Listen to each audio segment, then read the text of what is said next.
Tally Prime की इस video series के आज के अध्याय में हम आपको बताएंगे कि टेली प्राइम में जर्नल वाउचर क्या है और उसमें ट्रांजैक्शन कैसे रिकॉर्ड करते हैं।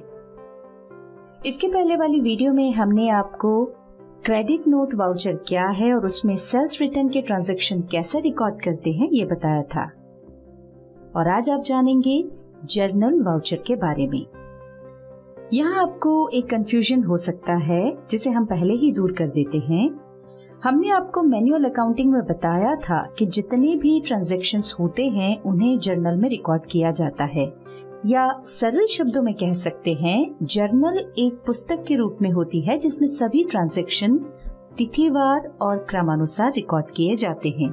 और ये भी बताया था कि टैली ने कंप्यूटर अकाउंटिंग में जर्नल के स्थान पर ट्रांजैक्शंस रिकॉर्ड करने के लिए 8 अलग अलग स्टैंडर्ड अकाउंटिंग वाउचर्स बना दिए हैं, जिसमें से अभी तक हम 7 वाउचर्स के बारे में समझ चुके हैं, और जो 8वां वाउचर है जिसके बारे में हम इस वीडियो में समझाने जा रहे हैं उसका नाम भी टैली ने जर्नल वाउचर रखा है।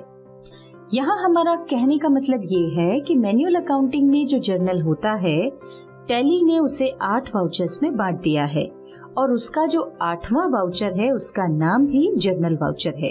तो यहाँ पर आपको ये कंफ्यूजन नहीं होना चाहिए कि मैनुअल अकाउंटिंग का जर्नल और टैली का जर्नल वाउचर दोनों एक ही हैं। जैसा कि हमने आपको वाउचर्स क्या हैं और उनके उपयोग वाली वीडियो में बताया था, टैली में जर्नल वाउचर में जो एंट्रीज रिकॉर्ड की जाती हैं वो हैं opening entries, rectifying entries, transfer entries, adjustment entries, closing entries, entries regarding dishonor of checks, credit purchases and sale of things other than goods, entries of goods withdrawn by the owner for personal use, etc.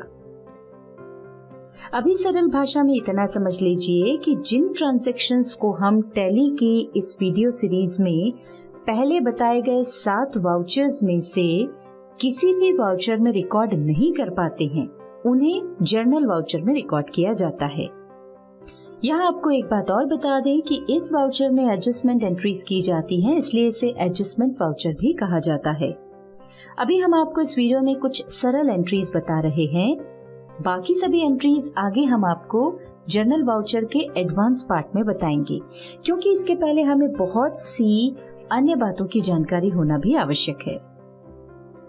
यहाँ एक और महत्वपूर्ण बात समझ लीजिए कि journal voucher में transaction को रिसीट वाउचर, पेमेंट वाउचर और कॉन्ट्रा वाउचर की तरह ही डेबिट और क्रेडिट का उपयोग करते हुए रिकॉर्ड किया जाता है, यानी वाउचर मोड में ही रिकॉर्ड किया जाता है। फर्क सिर्फ इतना है कि रिसीट वाउचर और पेमेंट वाउचर दोनों में ट्रांजैक्शंस रिकॉर्ड करते समय एक पक्ष कैश या बैंक का होता है, और कॉन्ट्रा वाउचर में ट्रांजैक्शन रिकॉर्ड करते समय दोनों ही पक्ष कैश और बैंक के होते हैं, जबकि जर्नल वाउचर में प्रायः कैश या बैंक अकाउंट का उपयोग नहीं किया जाता है। आइए अब जर्नल वाउचर से संबंधित कुछ ट्रांजैक्शंस रिकॉर्ड कर लेते हैं। हमारा पहला ट्रांजैक्शन है 2 मई को रॉयल फर्नीचर के बिल नंबर 311 से हमने 25,000 रुपए का फर्नीचर उधार खरीदा। पहले हमने बताया था कि यदि कोई ऐसी वस्तु हम उधार खरीदते हैं जो बेचने के लिए नहीं है, यानी हम जिसका व्यापार नहीं करते हैं, तो ऐसे ट्रांजैक्शंस को जर्नल वाउचर में रिकॉर्ड करते हैं। यहाँ ये भी ध्यान रखें कि यदि हमने फर्नीचर नकद खरीदा होता तो इस ट्रांजैक्शन को हम सीधे पेमेंट वाउचर में रिकॉर्ड करते। इस ट्रांजैक्शन में प्रभावित होने वाले दोनों पक्ष कौन से हैं और उनमें कौन सा डेबिट होगा और कौन सा क्रेडिट, इसकी प्रैक्टिस हम आपको पहले अच्छे से करवा चुके हैं। यहाँ रॉयल फर्नीचर का अकाउंट क्रेडिट होगा और फर्नीचर अकाउंट डेबिट होगा। आइए जर्नल वाउचर में ट्रांजैक्शन रिकॉर्ड करने के लिए आगे बढ़ते हैं। अभी हम गेटवे ऑफ टैली पर हैं। अकाउंटिंग वाउचर के लिए V प्रेस करेंगे।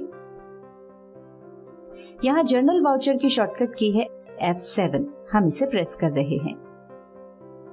देखिए जर्नल वाउचर क्रिएशन स्क्रीन आ गई है। डेट बदलने के लिए F2 प्रेस करें। डेट चेंज करने के बाद एंटर प्रेस करें। पर्टिकुलर के नीचे DR दिखाई पड़ रहा है, यहाँ हमें जिस अकाउंट को डेबिट करना है उसे सिलेक्ट करना होगा। हम फर्नीचर अकाउंट सिलेक्ट कर रहे हैं। इसके बाद यहाँ अमाउंट डालें। एंटर प्रेस करते हुए हम CR पर आ गए हैं। यहाँ हमें CR ही चाहिए, इसलिए एंटर प्रेस करके आगे बढ़ें। अब हमें जिस अकाउंट को क्रेडिट करना है यहाँ उसे सिलेक्ट करें। चूंकि रॉयल फर्नीचर का लेजर बना हुआ नहीं है तो उसे बना लेते हैं।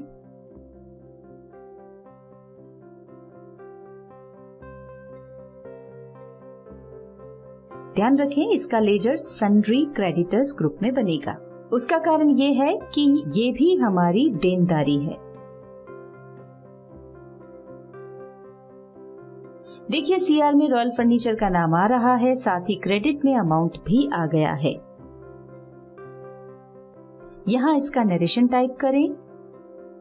अब एंटर प्रेस करते हुए इस वाउचर को एक्सेप्ट कर लें।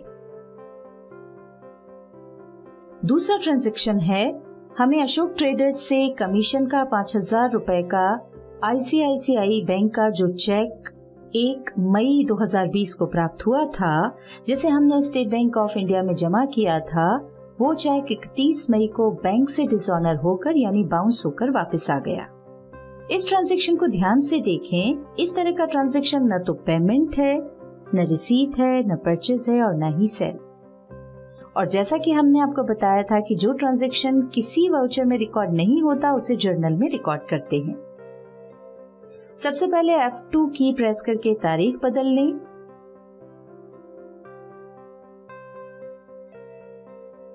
ध्यान दें, हमें जब चेक प्राप्त हुआ था तब हमने सीधे कमीशन अकाउंट को क्रेडिट करके बैंक अकाउंट को डेबिट कर दिया था,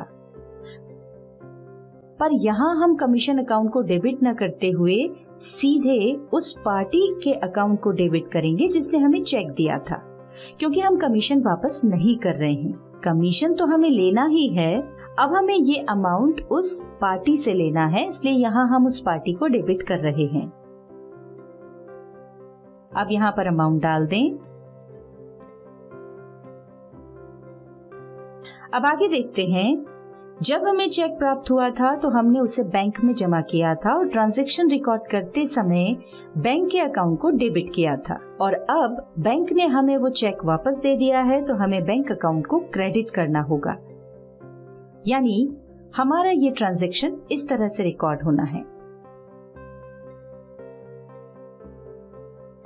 DR में तो हमने अशोक ट्रेडर्स सिलेक्ट कर लिया, किंतु CR में लिस्ट ऑफ लेजर अकाउंट में बैंक का नाम नहीं आ रहा है। ऐसा इसलिए है क्योंकि प्राय जर्नल वाउचर में कैश या बैंक अकाउंट का उपयोग नहीं किया जाता है। यही कारण है कि टैली हमें यहाँ ये लेजर्स नहीं दिखा रहा है। इसके लिए आप सीधे कैश या बैंक का नाम टाइप करें। हम state bank of India type कर रहे हैं। देखिए, स्टेट टाइप करते ही लिस्ट ऑफ लेजर अकाउंट में बैंक का नाम दिखाई पड़ने लगा है। इसका एक तरीका और भी है, आप लिस्ट ऑफ लेजर अकाउंट में शो मोर पर डबल क्लिक करें। ऐसा करते ही कैश और बैंक से संबंधित सभी लेजर्स के नाम दिखाई पड़ने लगेंगे। आप उनमें से अपनी आवश्यकता के अनुसार लेजर सिलेक्ट कर सकते हैं। हम state bank of India select कर रहे हैं। क्रेडिट में अमाउंट अपने आप आ गया है। एंटर प्रेस करें। एंटर प्रेस करते ही बैंक अलोकेशन विंडो आ गई है। इसमें यहाँ हमें वापस आए यानी डिसऑनर हुए चेक का नंबर टाइप करना है। यहाँ पर चेक की तारीख टाइप करनी होगी।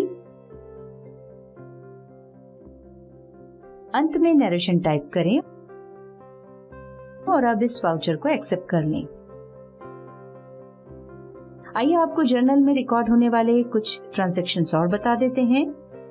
मान लीजिए हमारा व्यापार कपड़े का है और हमने अपने शोरूम का पुराना फर्नीचर शरद यादव को उधार बेचा। देखते हैं इस ट्रांजैक्शन को कैसे रिकॉर्ड करेंगे।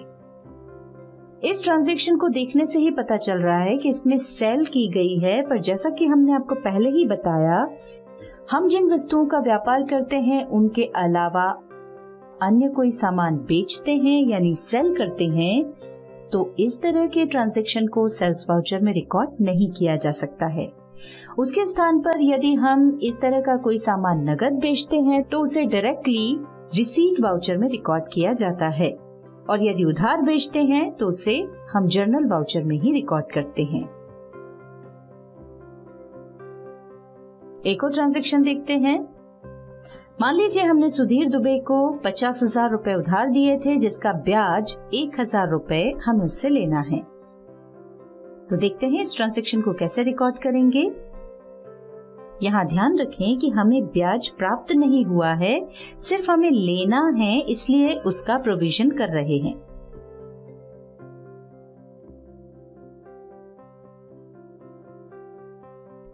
इस वीडियो में आपने जर्नल वाउचर के कुछ सामान्य उपयोगों के बारे में जाना। आगे इंटरमीडिएट लेवल में हम आपको इसके अन्य महत्वपूर्ण उपयोगों के बारे में बताएंगे। इसके बाद वाली वीडियोस में हम आपको बताएंगे कि अभी हमने वाउचर्स में जो ट्रांजैक्शंस रिकॉर्ड किए हैं उन्हें डे बुक में कैसे देखते हैं। साथ ही बताएंगे कि ट्रांजैक्शंस में जो लेजर्स उपयोग किए थे उन पर ट्रांजैक्शंस का क्या प्रभाव पड़ता है, यानी वे लेजर्स में कैसे दिखाई पड़ते हैं।